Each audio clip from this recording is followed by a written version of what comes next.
आइए कथा श्रवण करें। बहुत समय पहले की बात है। श्यामगढ़ कस्बे में नौरंगी लाल नाम का एक व्यक्ति रहता था। उसकी बचपन से ही संगीत एवं नाच गाने में गहरी रुचि थी। पढ़ाई लिखाई तथा घर के कामों में उसकी बिल्कुल भी रुचि नहीं थी। माता पिता उसे हर तरह से समझा बुझाकर थक चुके थे, परंतु उनकी बातों का उस पर कोई असर ना होता। आखिर परिवार वालों ने सोचकर नौरंगी लाल की शादी कर दी और शादी के बाद उसे घर से अलग बसा दिया कि शायद शादी के बाद अलग रहकर उसे आटे दाल का भाव मालूम पड़े और वह अपनी गृहस्थी चलाने के लिए कुछ काम धंधा करने लगे। कुछ दिन तो नौरंगी लाल का वही पुराना रवैया रहा, लेकिन जब घर में खाने के लाले पड़ने लगे तो आखिरकार नौरंगी ने कुछ न कुछ काम करने की सोची। आजीविका का तो उसके पास कोई पक्का साधन था नहीं, अतः उसने अपने ही इलाके से अपने जैसे 8 अन्य लोगों का चुनाव करके अपनी एक नाटक मंडली बना ली। नौरंगी लाल उस नाट्य मंडली का मुखिया था। धीरे धीरे नौरंगी की नाट्य मंडली की लोकप्रियता आस पड़ोस के गांव कस्बों में भी बढ़ने लगी। फलस्वरूप अब उसे अच्छी आमदनी होने लगी थी। नौरंगी का परिवार अब सुख चैन की जिंदगी बिताने लगा था। यदा कदा राज दरबार से भी उसकी मंडली के लिए बुलावा आने लगा था। राज दरबार में प्रस्तुत किए जाने वाले कार्यक्रमों को लेकर नौरंगी की मंडली की खूब सराहना होती थी।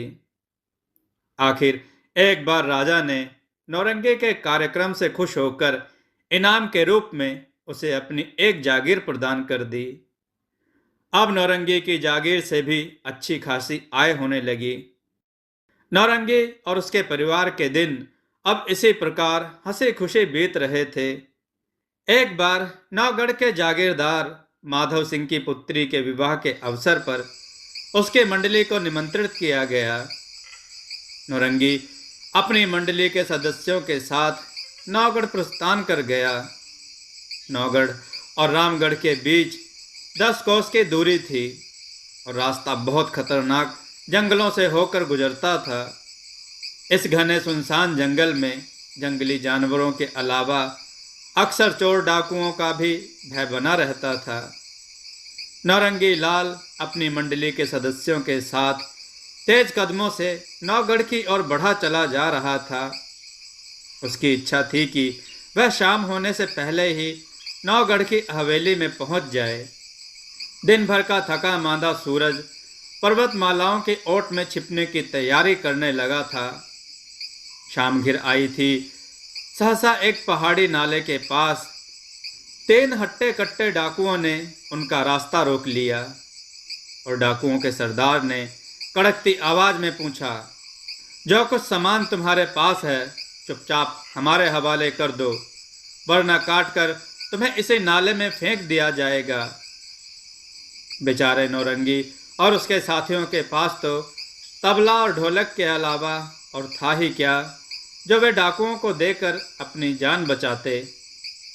नौरंगी लाल ने बड़ी विनम्रता के साथ डाकुओं को कहा, भाई साहब, हम लोग तो गरीब नाचने गाने वाले लोग हैं और नौगढ़ की हवेली में शादी में जा रहे हैं।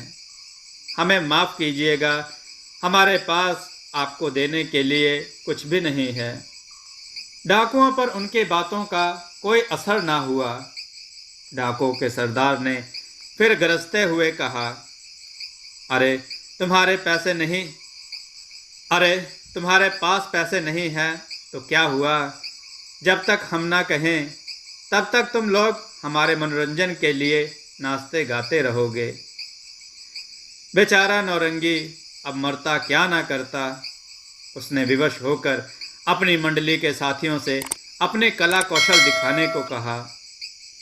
तीनों डाकू अब मस्त होकर उनका नाच गाना देखने लगे। नौरंगी को डाकुओं से मुक्ति पाने का कोई कारगर उपाय सामने दिखाई नहीं दे रहा था। तभी नौरंगी के दिमाग में एक युक्ति सूझी। कुछ दिन पहले उसे एक साहूकार ने नशीला पदार्थ दिया था, जिसे आग में डालते ही उसकी गंध हवा में चारों तरफ फैल जाती थी। नौरंगी ने इशारों इशारों में अपने साथियों को समझा दिया। सबने अपने नाक और मुंह बंद कर लिए।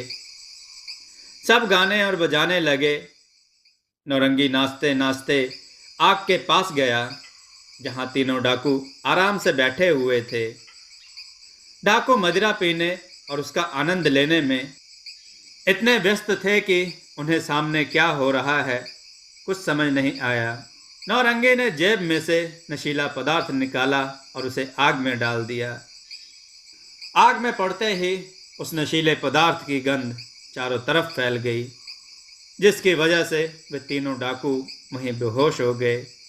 नौरंगी और उसके साथियों ने डाकुओं के हाथ पैर बांध दिए और उनके पास जो कुछ भी सामान था उन्हें लेकर वहां से चले गए। नौगढ़ पहुंचकर उन्होंने वहां के जागीरदार को अपनी सारी आपबीती बताई। नौगढ़ के जागीरदार ने वहां से सैनिकों को भेजा और उन डाकुओं को कैद करवा लिया। डाकू अब अपने करने पर पछता रहे थे और नौरंगी अपनी बुद्धि पर इतरा रहा था। दोस्तों, आपको यह कथा कैसी लगी? अपने विचार और सुझाव कमेंट में जरूर दें। हमारी कथाओं को लाइक करें, हमारे चैनल को सब्सक्राइब करना न भूलें। हमारी कथाओं को शेयर जरूर करें, जिससे लोगों को अच्छा ज्ञान प्राप्त हो। जय श्री राम भक्तों।